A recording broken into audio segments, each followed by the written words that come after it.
man, this thing's a beauty, guys. So Ori just picked this up. Where'd you get this, Ori? Great uncle of mine and Al's has had it in the family. I'm gonna say since the 60s or 70s, somewhere around there. That's when he built it. It's not a JK. No, not a JK, no JL. So what, 56 M38? Yeah, 56. It's been modified pretty heavily. It doesn't look too modified compared to standards nowadays, but it's got a lot of good stuff going on with it. The cool thing about this Jeep is all of the modifications were done in the 60s. Yeah. So take a look under here. I'm still rocking the generator. That's what we like to call a Chevrolet V8. Yeah, this is look at the patina on that thing. Yeah, we didn't put no spray paint on this or nothing. This thing could even be a 265. It is a 265. Okay, so it's 265 V8. We ran the numbers, and it's actually a 1955 265 out of a 55 Impala, we believe. The steering wheel and most of this stuff came from the Impala. Check this out here. Look at, you got, still has a generator, which was put in back then, which that's how you do it. And then these are the power brakes, right? So it's a remote power unit to run the power brakes. This thing actually has swing pedals, which is a huge upgrade back then. Yeah. And this came from a Chevy pickup, right? Yeah, 63 K30. They had the hydraulic clutch, which was a big thing because everything was manual back then. One reservoir is a hydraulic clutch, one for the hydraulic brakes, swing pedal, modified, everything working killer for the last 50 years. Yeah, just pulled it out from under a tree. tree. Take a look at this right here. I mean, this is the kind of stuff you're looking at. You see that firewall modified? That's what you got to do to get the Chevy V8 in. It's got a 1/2 inch of clearance there for the distributor. When you put the Ford V8, the distributor was in front, so you didn't have to do that. But adapting it to the tranny would have been a little hard. Chevy's the way to go in our opinion.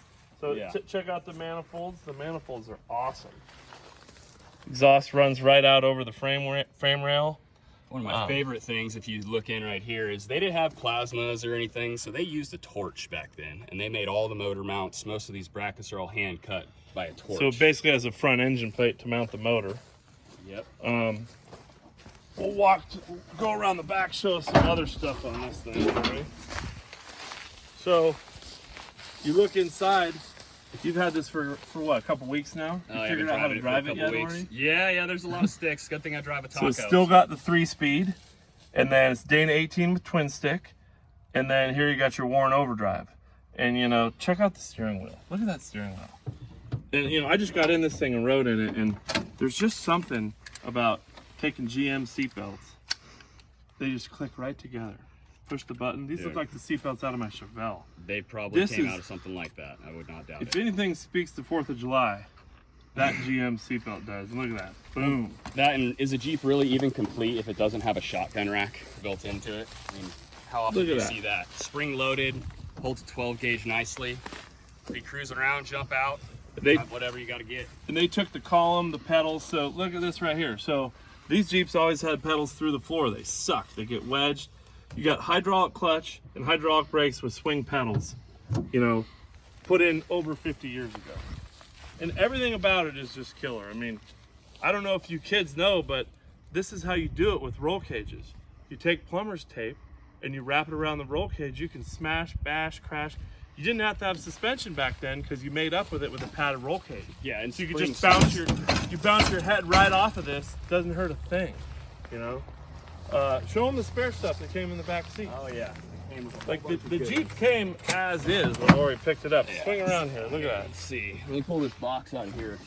So parts if I can. It came with air conditioning, AC, cup holders. They're swing, so those are badass. Spare parts, tools. Tons of spare I think parts. Ori added that. I did. That's Bluetooth. That is my new system for it. Yeah, it bumps under the seat. Ammo cans, all the spare parts, brake lines. Came with all the stuff, cap, rotor, distributor, wires, anything that could break down on this. It even has an extra electric fuel pump in there if that were to go out. He prepared for everything back in the day. Shovel, axe, high lift jack back here. Supposed to have 2 jerry cans, but they rusted out. So it's got some cool Dick CPEC jerry can holders though, which I'm sure those don't exist anymore. Look at that black anymore. plate. And of course, Ori doesn't like to drive any vehicles that are registered, so we just scrape the stickers off. You pretty much don't get pulled over if you're driving. Yeah, it's fine, it's fine. It's old enough. Doesn't have to smog or nothing. What about those tires, Ori? How do those do at 70? So those tires, well, it only goes 60, Trevor. Oh my God, look at that. Did you just walk into an ant pile? Show them how old the tires are. All right, well, I don't know if I can find the date code for you, but it's 1988, it says somewhere on here. So that's older than most people around my age group. The cars are not even that old. Yeah, Trevor, it's not as old as Trevor. What about those wheels? Those wheels are from a 1940s Dodge, and they are two-piece bolt-together rims. These spokes bolt through here. There's no welding there. Also, if you notice, this is a tube. It does not have just normal valve stem. These are tubed tires. And check this out. I mean, even this is a modification right here. So this usually had a bell crank steering system. Look at that. Mechanical power steering up on the frame rail, regular drag link going over. It's square fence posts welded together. Yeah. Or actually, that's a piece of angle iron. I think that's angle iron welded on there. He did a little bit extra. It even has the front license plate. And look at that. Look at that. It came License from plate Colfax. frame. Colfax It is from Garage Colfax, so- International. So local to Nevada County. It's been here. It's pretty much its whole life. My favorite part, Ori, show them the front fender. Oh, the front fenders? Okay, yeah, he did some cool body work back then and didn't like that seam, I guess. So he bondoed that together. I'm thinking it's Bondo. It's got a nice crack in it. It's a one-piece Jeep. It's like a unibody because he welded the front fenders to the now it body is. and body worked over it. As you can see, super clean body work here. Yeah, not too bad for it being on the Rubicon back in the 70s and being wheeled around its whole life. So we know Ori's going to have a good 4th of July cruising in this. Everybody, have a good 4th of July and don't forget where it all came from. Oh yeah, America. Only sat for 30 years under a tree. I'm pretty glad it just runs like this. I mean, this is what a shop vac can do. Sits outside for 30 years, you just suck up the acorns. Yeah, it's meant to run like that, right? Doesn't turn the sharpest. It's got about a mile of that. Damn, she gets it though. Woo! Safety 5th. Dude, it drives really nice though. Does about 60. Dude, that's about awesome. it. Like you hit 60 and that's you're aware of all these sticks, right? Yes, I know what all of them do. It only gives me kind of a description.